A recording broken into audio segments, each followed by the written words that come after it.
ರಾಷ್ಟ್ರಪತಿ ಭಾಷಣದ ಬಗ್ಗೆ ಸೋನಿಯಾ ಗಾಂಧಿ ಅವರು ಮಾತನಾಡಿದ್ರಲ್ಲ, ಆಕ್ಷೇಪಾರ್ಹ ಪದ ಬಳಕೆ ಮಾಡಿದ್ದಾರೆ ಅಂತ ಈಗ ಆರೋಪಿಸಿ ಬಿಜೆಪಿಯ ಸಂಸದರು ಹಕ್ಕುಚ್ಯುತಿ ನೋಟಿಸ್ ಅನ್ನು ಕೊಟ್ಟಿದ್ದಾರೆ. ಅಧಿವೇಶನದ ಪಾವಿತ್ರ್ಯತೆಗೆ ಧಕ್ಕೆ ತಂದ ಸೋನಿಯಾ ವಿರುದ್ಧ ಕ್ರಮ ತಗೋಬೇಕು ಅಂತ ಈಗ ಒತ್ತಾಯವನ್ನು ಮಾಡಿದ್ದಾರೆ. 1996ರ ಬೆಂಗಳೂರು ಅರಮನೆ ಕಾಯ್ದೆಯ ಸಾಂವಿಧಾನಿಕ ಸಿಂಧುತ್ವವನ್ನು ಪ್ರಶ್ನಿಸಿ 1997ರಲ್ಲಿ ಸಲ್ಲಿಕೆಯಾಗಿದ್ದ ಸಿವಿಲ್ ಮೇಲ್ಮನವಿಯನ್ನ ತುರ್ತಾಗಿ ಕೈಗೆತ್ತಿಕೊಳ್ಳುವಂತೆ ಕೋರಿ ರಾಜ್ಯ ಸರ್ಕಾರ ಸುಪ್ರೀಂ ಕೋರ್ಟ್ ಮೆಟ್ಟಿಲೇರಿದೆ.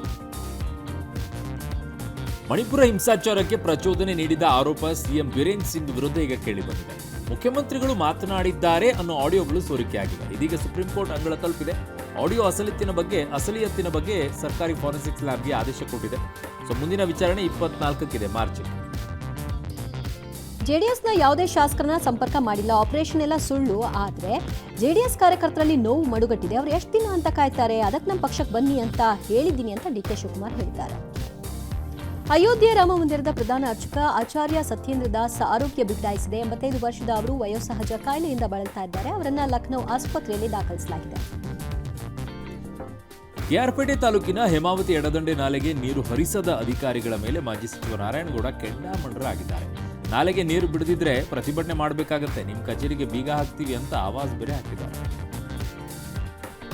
ವರದಕ್ಷಿಣೆ ನಿಷೇಧ ಕಾಯ್ದೆ ರದ್ದು ಮಾಡುವಂತೆ ಕೋರಿದ್ದ ಸಾರ್ವಜನಿಕ ಹಿತಾಸಕ್ತಿ ಅರ್ಜಿಯನ್ನ ಸುಪ್ರೀಂ ಕೋರ್ಟ್ ವಜಾಗೊಳಿಸಿದೆ. ಇದನ್ನು ಸಂಸತ್ತಿನ ಗಮನಕ್ಕೆ ತನ್ನಿ ಅಂತ ಅರ್ಜಿದಾರರಿಗೆ ಸೂಚನೆ ಕೊಟ್ಟಿದೆ. ಈ ಮಧ್ಯೆ ಟೆಕ್ಕಿ ಅತುಲ್ ಸುಭಾಷ್ ಆತ್ಮಹತ್ಯೆ ಕೇಸ್ನಲ್ಲಿ 4ನೇ ಆರೋಪಿ ಸುಶೀಲ್ ಸಿಂಘಾನಿಯಾಗೆ ಬೆಂಗಳೂರು ಕೋರ್ಟ್ ಜಾಮೀನು ಕೊಟ್ಟಿದೆ.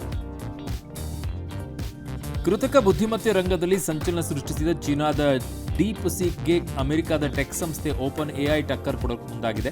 ಡೀಪ್ ರಿಸರ್ಚ್ ಹೆಸರಿನಲ್ಲಿ ಹೊಸ ಟೂಲ್ ಆವಿಷ್ಕರಿಸಿದೆ. ಇದು ಮನುಷ್ಯನೊಬ್ಬ ಹಲವು ಗಂಟೆಗಳಲ್ಲಿ ಮಾಡುವ ಕೆಲಸವನ್ನ ಕೇವಲ 10 ನಿಮಿಷದಲ್ಲಿ ಮಾಡುತ್ತೆ ಅಂತೆ. ಅದನ್ನು ಓಪನ್ ಎಐ ಹೇಳಿಕೊಂಡಿದೆ. ಇನ್ನೇನು ಮಾಡಬೇಕು?